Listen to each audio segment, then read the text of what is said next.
Soomaaliya waxay lahayd goobo dalxiis oo taariikhi ah sida hoteelo, taalooyin iyo dhismayaal xeebta ku dhow. Laakiin burburkii ayaa galaaftay dhammaan dhismooyinkaasi.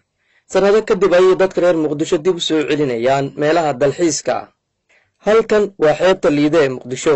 Inkastoo meel waayahanba loo soo dalxiis tagi jiray tahay, haddana bilihii u dambeeyey waxaa ku soo kordhayay dhismayaasha, maqaayadaha iyo hoteelada oo bulshada ka saacidaya inay halkan yimaadaan.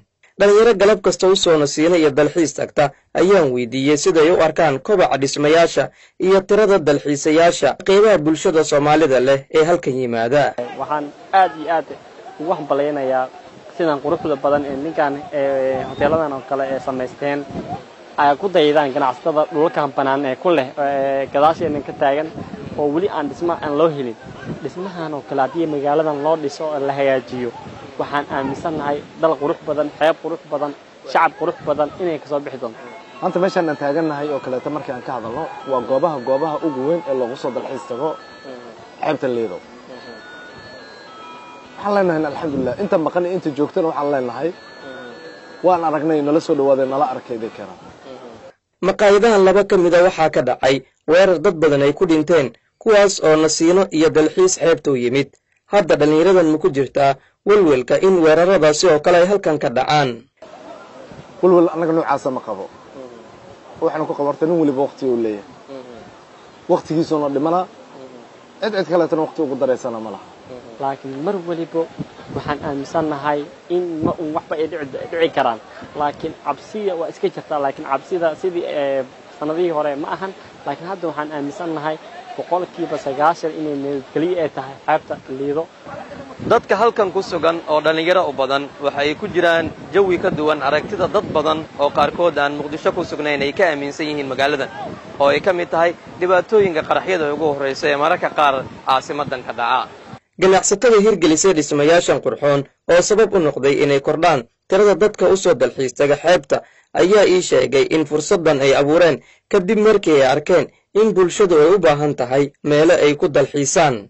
si Soomaaliya ay mar kale dib ugu dhisato meelo loo dalxiis tago, bilow wanaagsan ma u noqon karaan ganacsiyadan xeebaha ku fidaya. waxaa su'aashan weydiiyey Yaasir Maxamed Baafo oo jaamacad kaga baxay barashada culuumta dalxiiska.